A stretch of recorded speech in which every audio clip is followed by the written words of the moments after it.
Hello! Welcome to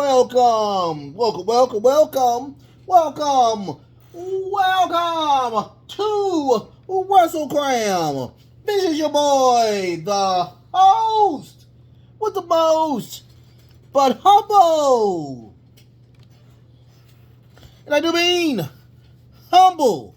The Nostradamus, aka Derek, and I'm here, of course, on a Saturday to give you the happy, hungry, loyal fans of mine. WWE NXT Halloween Havoc 2022.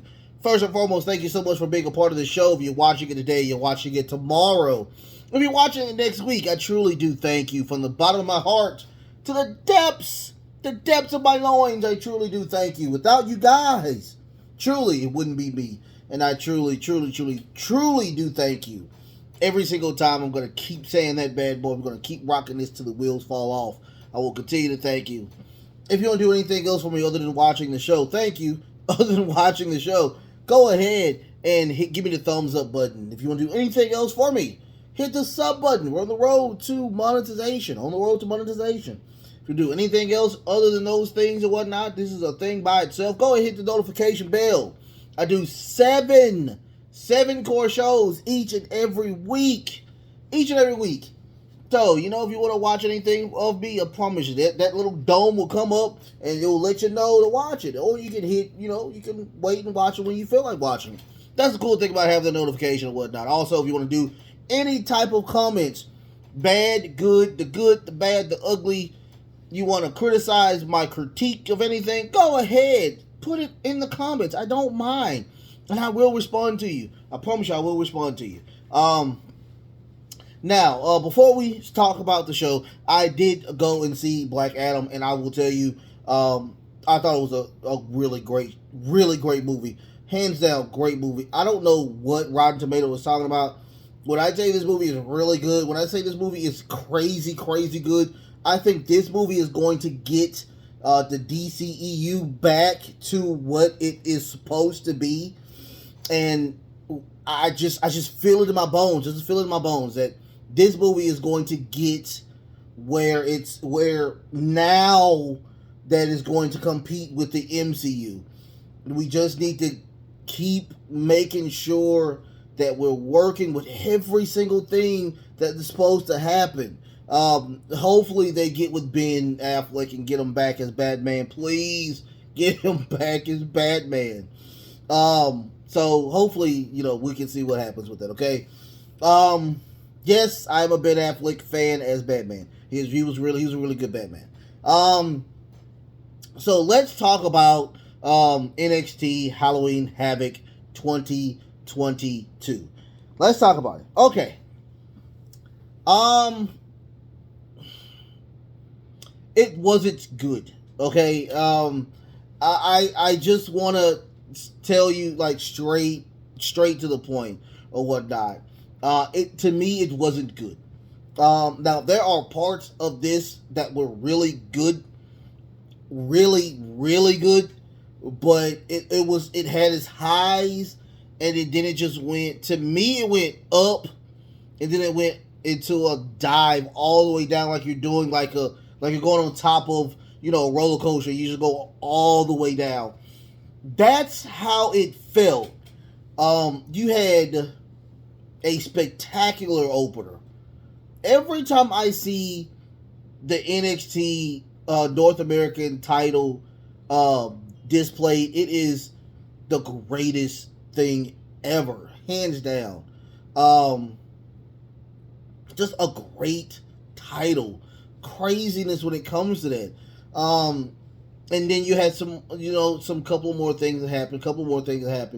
And then you get to the last two matches, which were just,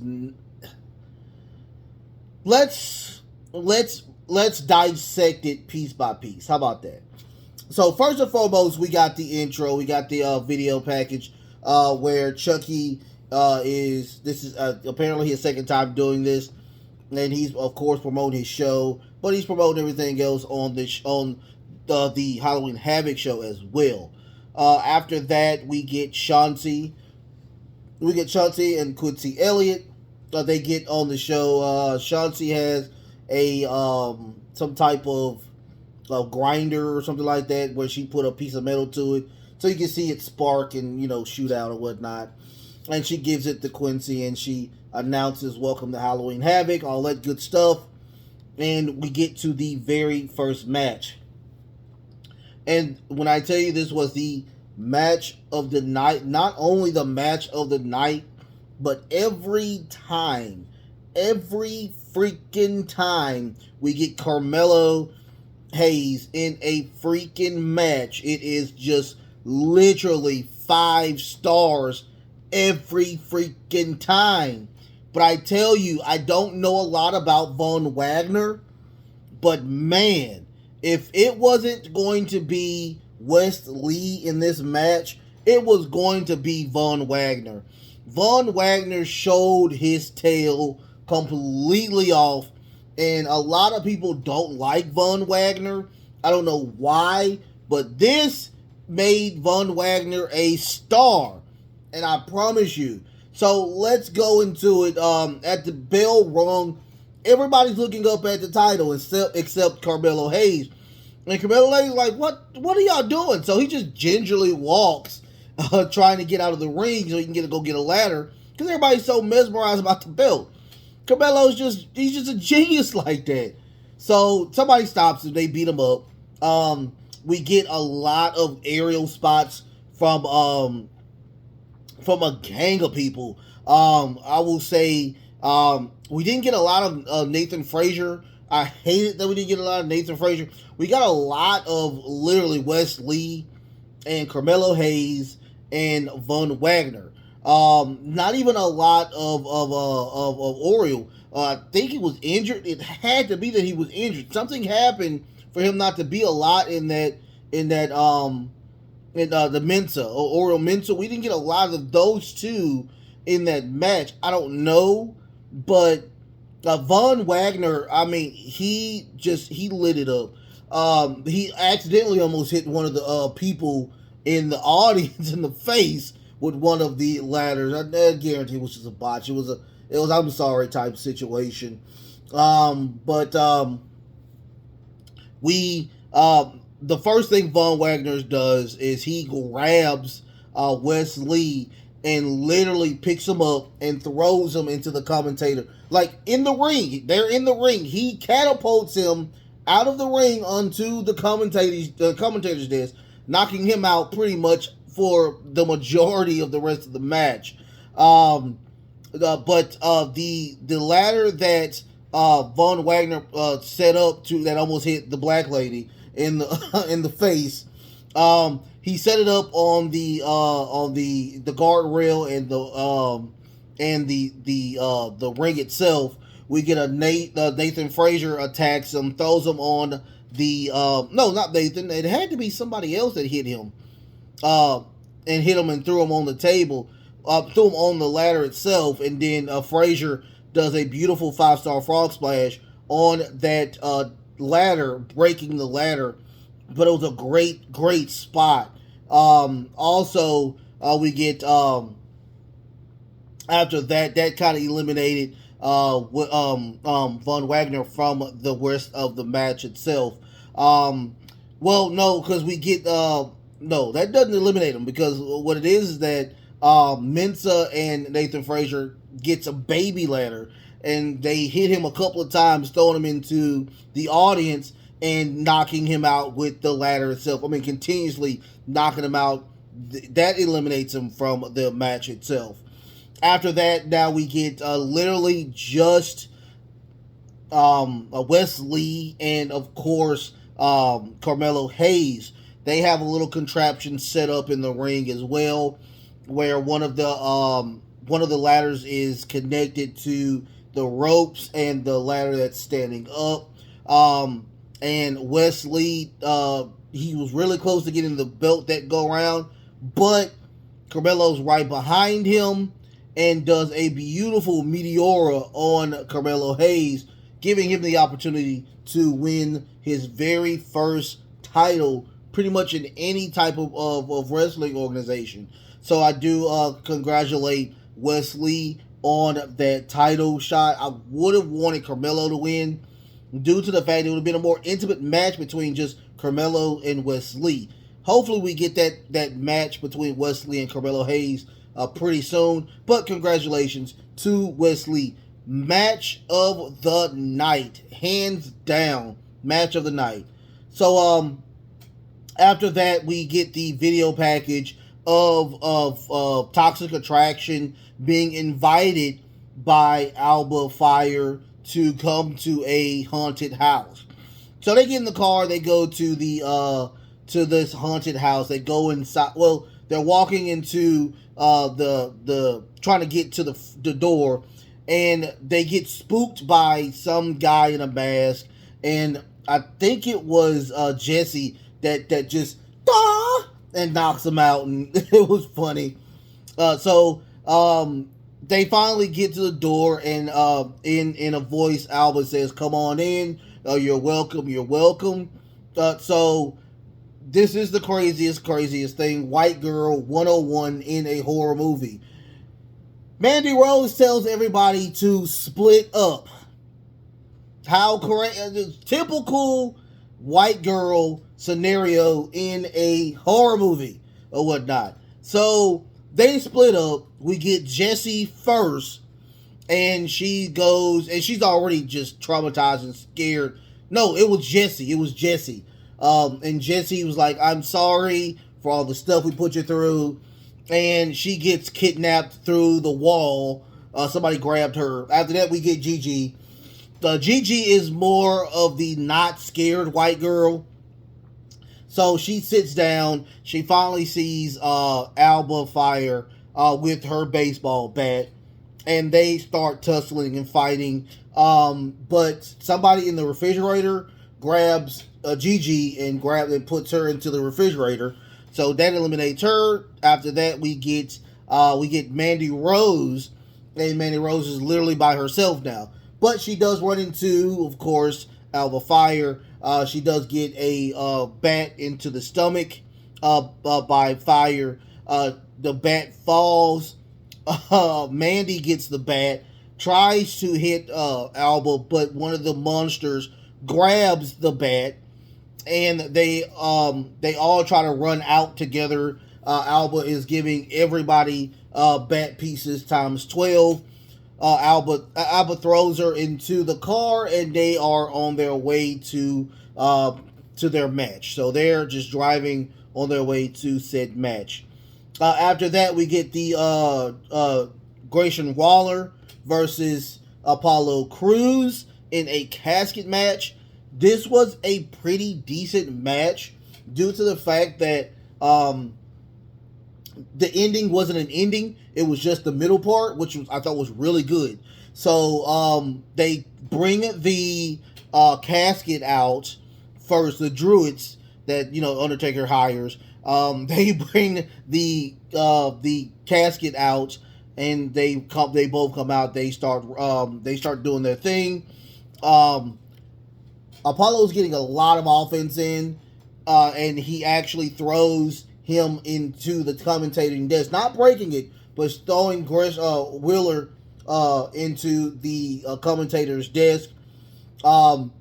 He grabs one of the pins that I think Booker had and stabbed Apollo Crews again in the eye, messing up that eye.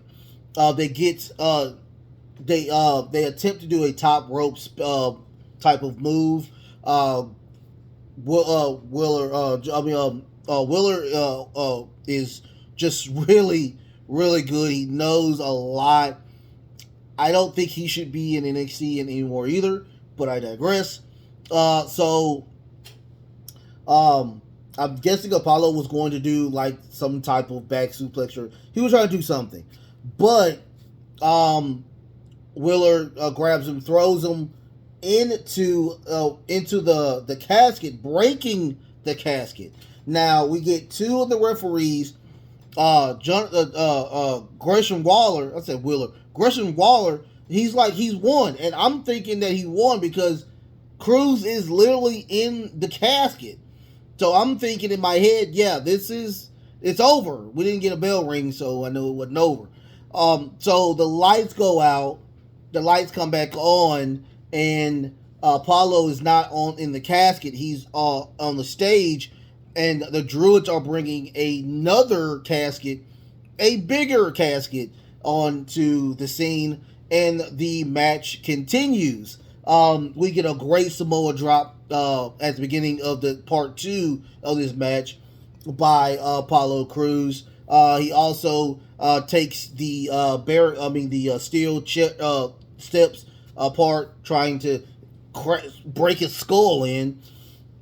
And toward the end, we do get a beautiful. Well, we attempt to get a tombstone pile driver by Grayson Waller, but he flips out of it. He reverses and put him into like a backstabber on his stomach, and then they start fighting on the side of the ring where the casket is, and believe it or not, we get a choke slam by Apollo Crews, and to close the door on the casket.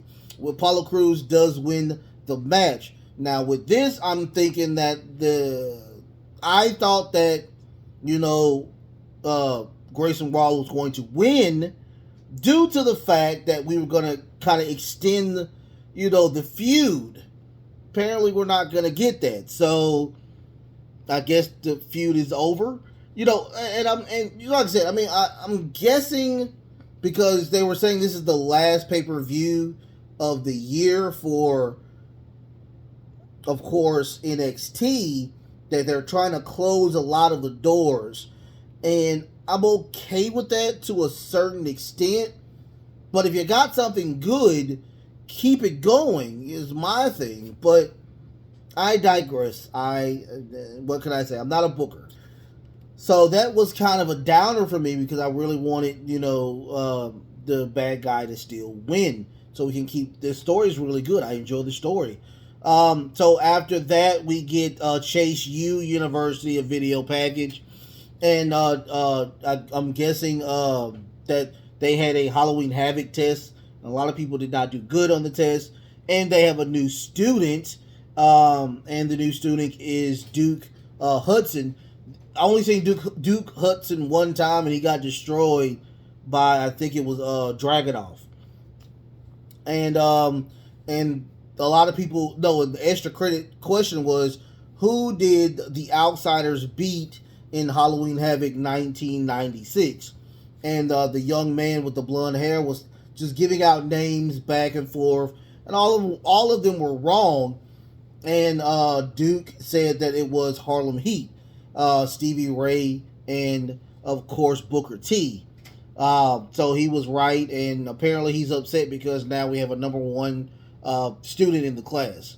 So after that, we got Pretty Deadly. It was a Pretty Deadly promo, and they were just saying that we're going to win. We're going to win on Monday. And I'm okay with now that those matches are going to be on Monday because the matches here were really long, and you had 6 matches, so it was really, really long. And out comes Chase and Carter, and of course they don't like Pretty Deadly, so they're saying, well, we'll see who keeps their belts on Tuesday. So after that, we get Cora Jade versus Roxanne Perez. This match was a Weapons Wild match. Not a lot of weapons per se, but lots of moments in this match. So Roxanne comes out with a trash can full of stuff. Jade, Cora Jade comes out with that beautiful solid black kendo stick. They get the match going, and what happened was Cora puts Roxanne in the trash can, and she's looking for the kendo stick. Apparently, the kendo stick fell out of the ring area, so she just kicks the trash can on top of Roxanne. and she stomps on it and throws it outside of the ring. Now, I'm guessing it wasn't supposed to fall the way it did, but it fell on the front part with her head at the bottom. So when it fell, she fell like 3 feet from, about 2 or 3 feet off the thing head first with her head in the trash can. So I was like, oh, that was kind of oof. So they put about 5 to 6 chairs in the ring, and they go to the top of that little area where a lot of people can look forward to, and they attack each other. They both fall onto some tables, but their heads was not secure in the on the table. So I was like, ooh, that looked like it hurted. Thank goodness that was probably close to the end of the match where we got them to get to back in the ring, and Roxanne does a Canadian Destroyer on top of all of those chairs for Roxanne Perez to win the match. I had, of course, Cora Jade winning, so I was still kind of, upset with that, because it seems like now Roxanne is going to be facing, I guarantee she's the number one contender now for that title for Mandy Rose. And I liked it, the beef between those two. We should have kept that going, but I digress. I mean, Roxanne Perez looks like she is going to take that belt off of Mandy Rose. So after that, we get Shanti. Shanti comes back out with a Beetlejuice outfit, and she's looking for, of course, her co host, which is Quincy Elliott. He comes out in a banana suit. The peanut butter jelly time. That's the kind of suit he had on. So Lash Legends comes out. She's upset and she has a pretty legit gripe. She's saying that she is part of NXT. Y'all should have chose me to be the host instead of somebody on the main roster. So Shanti wasn't happy with that. Quincy got some jabs in as well. Shanti gets a DDT onto Lash Legends to roll her out of the ring. After that, we get a Schism package where we finally get to see who is in the hood. I'm thinking we're going to get the reveal today, but he said we're going to get the reveal on Tuesday. So stay tuned. Who it's going to be. It's a female. I know it's a female, but I don't know who it's going to be. So after that, we get the Julius versus Damian Kemp, the ambulance match. This was not my type. It wasn't good. It wasn't good to me, because Julius isn't that type of person. He's really not really good when it comes to weapons. The match consists of, if Julius wins, that of course his brother will get another shot at Kemp, but if Kemp wins, his brother is gone from NXT. Now, when I heard that, I'm thinking in my head, yeah, Kemp has to win now, due to the fact that, that's going to bring Brutus over to any type of wrestling. Take him over, just like they did with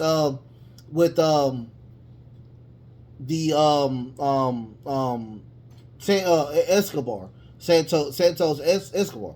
So I was thinking that was what they were trying to have, that type of angle.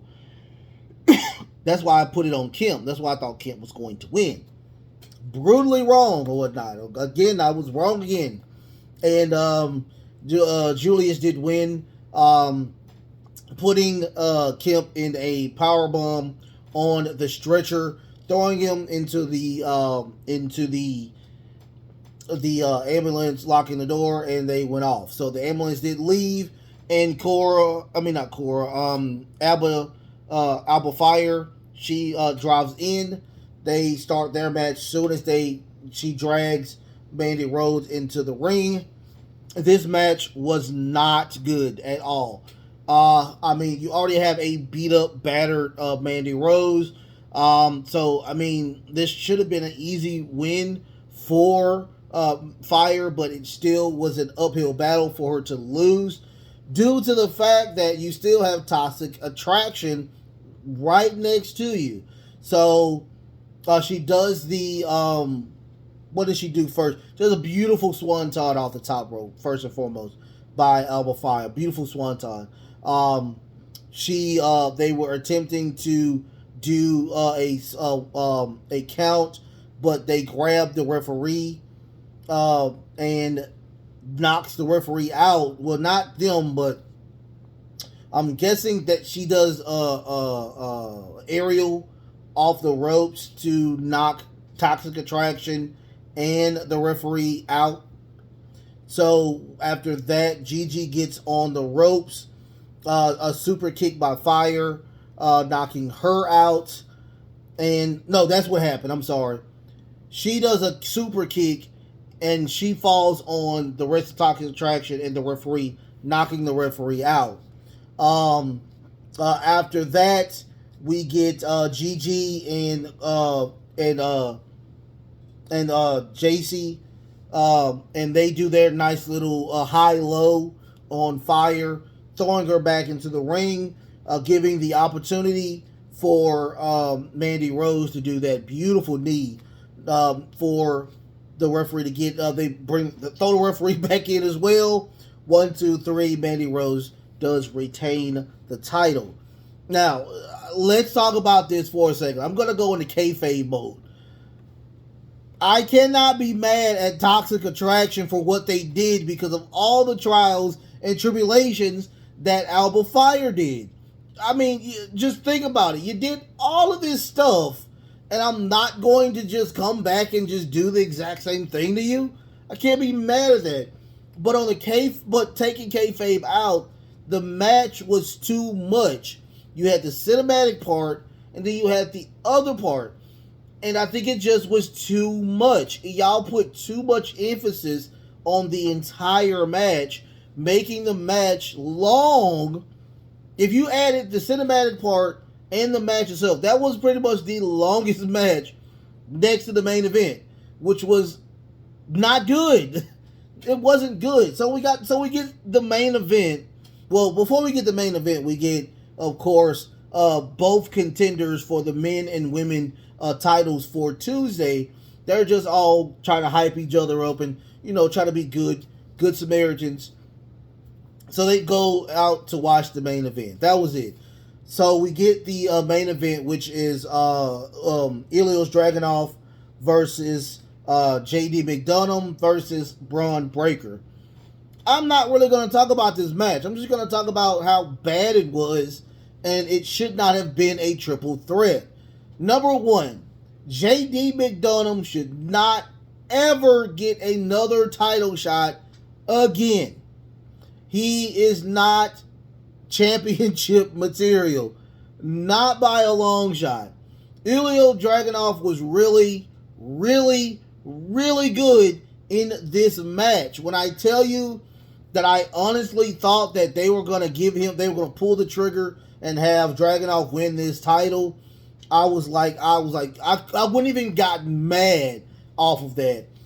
Braun Breaker did some really cool stuff in this match. I do say that, but his matches are pretty much the exact same thing.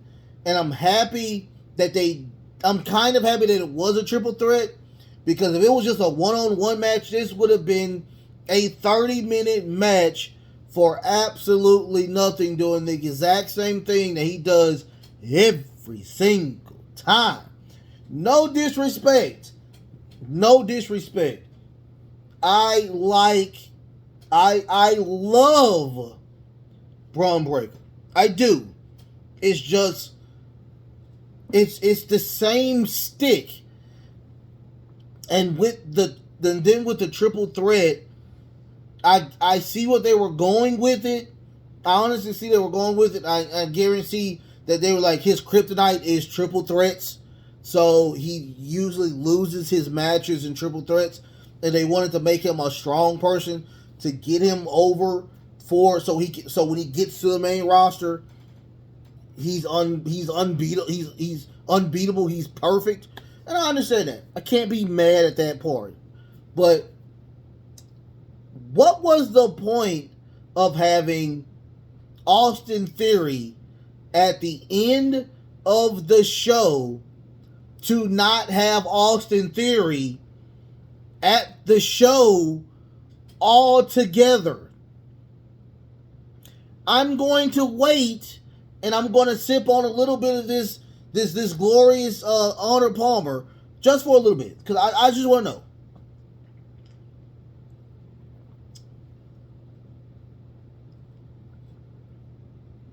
What was the point of having Austin Theory, who at the end of the segment held his briefcase up, and we don't see him on the show at all? I'm totally lost behind that. Makes no sense to me, right? Makes no sense, right? So this is what happened. At the end of the match, because it was so long, and it was just it really wasn't JD in the match. JD was that person who was literally trying to you remember that match it had to be at the let me think. No, it was the show before SummerSlam, and it was a triple threat between Asuka, Bianca Belair, and Asuka, Bianca, and Becky Lynch. And Becky Lynch was that person that was like, okay, I'm gonna have Bianca and Asuka fight the entire match, and when somebody does a special, I'm gonna throw that person out and I'm going to pin them so I can win. That's what JD was there for. JD was there to have them fight, and when somebody did a special, he would throw them out and he would try to pin them. That's what happened. So that's why I was like, JD should not have another title shot when Braun is the champion. Hands down, no. No. Let him do what he gotta do. Put him in the North American division, because he does not deserve that.